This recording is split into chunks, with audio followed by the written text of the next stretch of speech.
say PUPs because we are doing pup strength for humans today. So I'm not qualified to be a dog trainer, but I am qualified to be a people trainer. And the whole point of this workout is to help make sure that you can stay strong and healthy while being a pet owner. Fun fact, this also applies to any human, whether you have a pet or not. Also really great for parents. So we're gonna start out with our warm-up. You're gonna do 1 to 2 sets of this, and we'll go through each movement, and if you have any questions, please let me know. So we're beginning with T-spine mat breathing. Ideally, you have a yoga mat that's rolled up and a yoga block. If you don't have those things, a bath towel rolled up till it's about 2 to 4 inches tall would be great, and a pillow. So we're gonna start out working on thoracic mobility. So right this part of our spine, a lot of times because of life, our chest gets tight, our spine rounds forward, and when this happens and we lose the ability to extend, our shoulder blades can't glide as much, and then, I don't know if you have like a dog that pulls, it can cause neck pain and shoulder pain. So T-spine mat breathing, we're gonna do 10 breaths here. So breathing is the rep. You're gonna have this mat be kind of like right below your shoulder blades. And I recommend getting down slowly. So the point of this mat is to encourage your rib cage to kind of push up, and then your breathing is to help your body be okay with this position. So you're gonna take a big breath in through your nose, ideally with your tongue to the roof of your mouth. And as you exhale, think about your tailbone creeping further away from your head. Big breath in through your back. Big breath out, belly button pushes the floor, tailbone creeps away. So you will do 10 breaths there, please. After you've worked on your thoracic mobility, we're going to work on your pelvis. So kind of down the kinetic chain. What we're doing here is you're gonna lay on your back and push your lower ribs down. So kind of like what you were just doing with your T-spine mat breathing, but for pelvic shift dead bugs, we're gonna do 6 to 10 per side. And I'm gonna show you supported pelvic shift dead bugs because that's what I think we should start with. So again, ribs push down. My left foot is gonna push into the floor and my knee is gonna stay straight up as I lift my right knee up towards my face, and I'm gonna gently push away with my arms as I try to bring my knee up. So it looks like this. Big breath in, exhale and create tension. Inhale, right foot plants, right knee stays up towards the ceiling, left knee lifts up, comes towards my face, and I push away with my hands. So 6 to 10 per side there. If you need more of a challenge, or if you've done the supported ones before, you can also start with both legs up, ribs pushing down, and your tailbone kind of scoops up just a little bit so you feel your abs engage. And then you're gonna push on one side, pull on the other, but nothing actually moves. So I'm creating tension like this, but I'm not actually allowing my legs to move. So that helps all of your pelvic floor muscles. So like the bowl of your core be stronger and kind of know where it's supposed to be at, right? So like pet ownership is sometimes one-sided because we have a dominant leash side and things like that. And sometimes, you know, your dog sleeps in the bed with you and makes you sleep in weird positions, and then your hips can get a little bit off. So 6 to 10 per side there, it can help with that. Next, we're gonna do side-lying shoulder levers. So as we talked before, still train your dog, but if you have a dog that pulls or like you wanna throw a ball or anything like that, fun for your pet, this shoulder lever will help with that. So what you're gonna do is you're gonna lay on your side, and you want to try and have your shoulders stacked on top of each other versus being kind of out here. And my elbow is going to be directly out from my shoulder. So on the side that I'm laying on, I'm going to open my palm really wide and try to get my palm to rotate down to the ground with a little bit of pressure from my top hand. So we're working on posterior shoulder capsules, so the back of your shoulder. You might also feel this in your neck. If anything hurts, stop, let me know, or we can go to the shoulder lever video too. So gently press down there. Once I'm used to / comfortable with this motion, then I'm gonna try and roll my top shoulder forward so I get a little bit more of a stretch in the back of my bottom shoulder, and then back out. So inhale to open, exhale to tilt forward, inhale to open, exhale to tilt forward. And you're gonna do 6 to 10 wiggles per shoulder there. So please do both sides. They will probably be different. It's really important to do the T-spine mat breathing before the shoulder levers because, like I said, as your thoracic spine gets better movement and extension, your shoulder blades can glide better. If your shoulder blades are gliding better, your shoulders function better. So that's why we're doing the shoulder levers. The next one doesn't look like a ton. So I'm going to tell you what it is first and then I'll show you. It's internal torque chain, press and hold. So basically your internal torque chain, think about everything that touches your spine, like all of the deep, deep muscles. So you're trying to flex your whole body at one time, but you'll be laying down.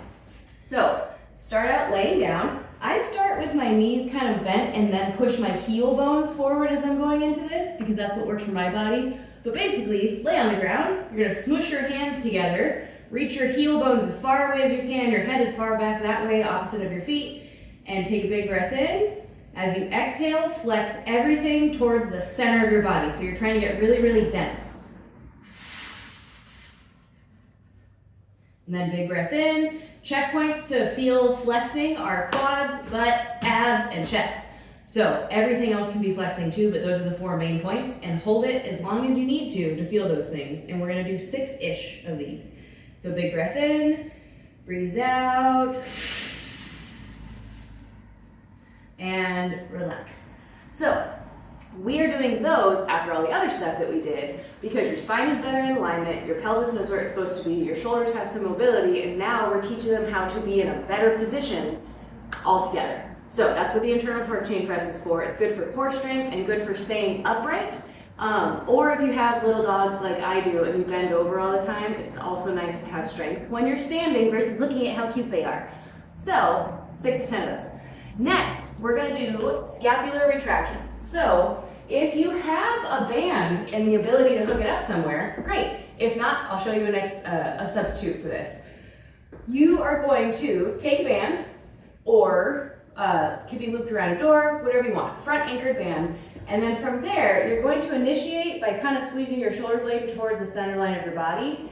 My elbow is going to stay straight, but not locked, just straight. And then I poke my belly because I need to. So if you feel like you have a hard time with twisting or anything, poke your belly. Big breath in, you're going to shrug your shoulder blade towards the center line of your body in the back, and then inhale forward, exhale back. So a lot of times people tend to kind of make it into a row. We're not bending the elbow. We're just doing a little bit of scapular retraction. So if you don't have a band and a way to anchor it, a great way to do these is tabletop scapular retractions. So you'll start out in tabletop position with your hands right under your shoulders, spread your fingers super wide, elbows slightly rotate towards each other. So you're turning your elbow crease in towards your body. And then from there, you're gonna sink your chest down between your shoulders and then push the floor away and dome your upper back. So it's kind of like cat-cow, but just for your shoulders. Or you're here, you shrug forward, you shrug back. Mainly, no elbow bend, all scapula, all shoulder blades, right? So we'll have you do 10 per side if you're doing per side. If you're doing the tabletop ones, 10. So that is our warm-up. I highly recommend doing that 1 to 2 times. If you need a little bit more movement, our joint prep video is always good, and I'll make sure I put that in the video description. So good luck with those things. I hope you feel prepped for your strength portion, which is next.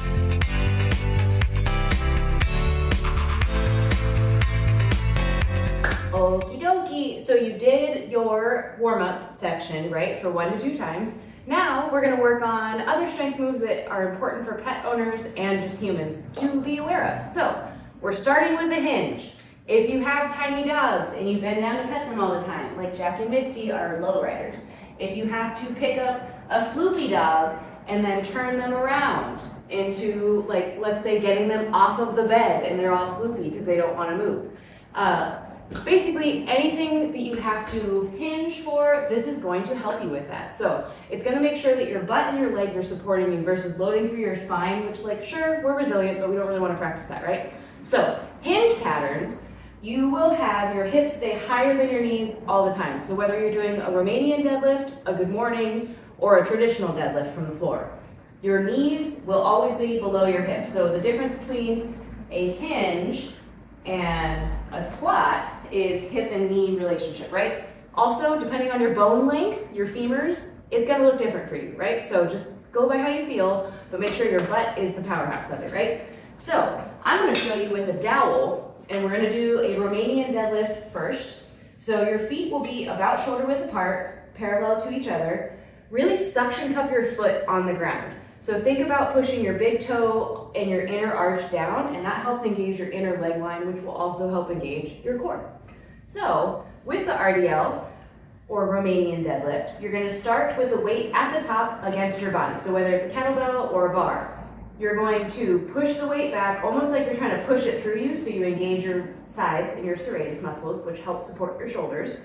And then you're going to slightly bend your knees, push your hips back, drag the bar down your legs so you feel a stretch in your hamstrings back here, and then come back up. So with RDLs, try to make sure the weight doesn't come out in front of you. Keep it back here, because this starts loading your spine a little bit more.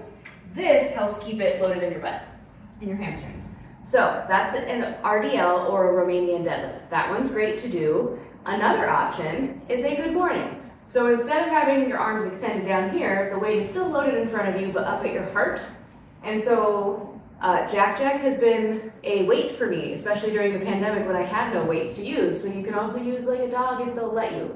So weight stays up here. Everything else kind of stays the same as far as setup goes. So feet parallel to each other, about shoulder width apart, suction cup your feet, and then push your hips back as you keep your shoulders open. With good morning, sometimes people tend to kind of round forward because the weight's here. So make sure you keep your shoulders back, like the scapular retractions taught you, and then come back up. So that is a good morning, similar to a Romanian deadlift.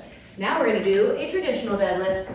So I have a kettlebell here. I'm going to start with it right between my feet, and I'm going to have my big toe arch, so like my big toe to pinky toe arch, in line with the handle. Based on proportions, it might be a little different for you, but kind of around there. Again, make sure it's not too far forward. Starting out up tall, you're going to push your hips back. Once you have the weight, kind of squish your armpits together and stick out your chest. And then you're going to push the floor away as you stand up, drive your hips forward, and then reverse it back down. A common thing that happens is people leave their butts behind, but that's kind of where the money's at for this exercise. So hips under your ribs. Hips back down, breathe out during the hard part. So, and then inhale to lower. If the breathing part's weird, just make sure that you're breathing. So we'll have you do 8 to 12 of whatever hinge you want, whether it's a Romanian deadlift, a good morning, or a traditional deadlift. They're all good. Next, we are gonna have you do rotational overhead press for 12 to 15. So there's quite a few here. These can be used with dumbbells, which is what I'm gonna show you today. It can also be a ball, it can be a can of soup, it can be whatever you have. So the rotational part is going to help make sure that our arm functions in its socket better, right? So you will start with, if you're using dumbbells, palms are going to be facing your face, knees kind of soft, tall torso, heart lifts up tall, and then you're going to rotate as you press, bring it back down. So one thing that's important is when you're pressing up, you want your ear and bicep to kind of be in a line. If you notice that you're here, maybe you go down your weight, maybe do a single arm until you can work on getting back here, or maybe do some more shoulder levers and see if it helps. The thing I've noticed that helps a lot with people is lifting the heart or thinking about your sternum going straight to the ceiling. Press up and then back down. So 12 to 15 reps there. Next, we are going to do, I can't see my notes. Next, we're going to do bent Y raises. So this helps support your head on top of your shoulders. You are going to be the bent part. So same kind of premise as a hinge that we did earlier. Suction up your toes, push your hips back, belly button up and in. So this is the bent part. The Y raise, you're going to start with your hands down and extended into kind of like a V shape. So your pinkies are close to each other and your thumbs are far away. From here, slight chin tuck, and then you're going to raise your thumbs up into a Y shape and then lower it back down. So all the muscles that help support your head and neck right here are going to be getting work as you raise your arms up. And we're using the bent position to create a little resistance using gravity. So from here, front view, raise up, lower back down. Your shoulders maybe won't be even, probably won't be even, but do 12 to 15 of those if it feels okay. If you start feeling like your neck's getting really tired, stand up, that's fine. Just take a break, shake them out, and then work up to 12 to 15. Next, after we do our Y raises, we are gonna do side plank hip lifts. So again, this is gonna be challenging on your shoulders and your core.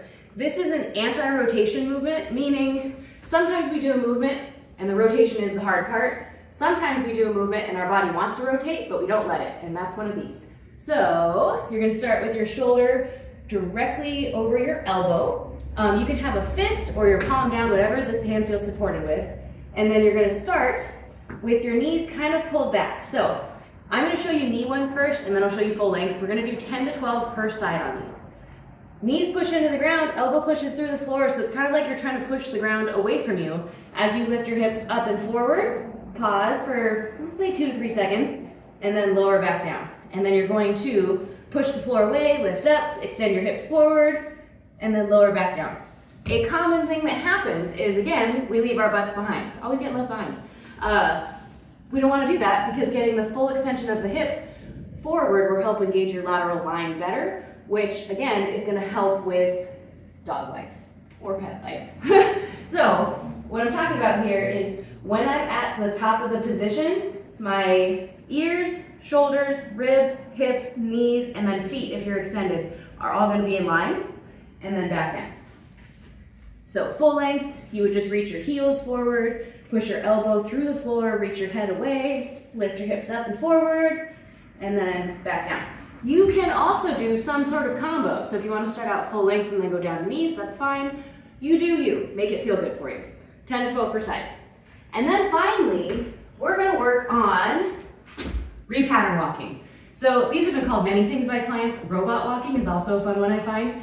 I'd like to think a little more like fluid than a robot, but you're gonna hold your index finger and thumb together like you're holding a little teacup, and then start with your elbows tucked into your side and your palms up. I'm gonna step my left foot forward and extend my right arm out and turn my right palm down as I slide my left elbow back with the palm up. Rotating through my spine, and then I'm gonna take a big breath in. As I exhale, I'm going to switch everything. So now left arm is out, palm is down, right arm is back, palm is up, right foot forward. Big breath in, exhale, switch.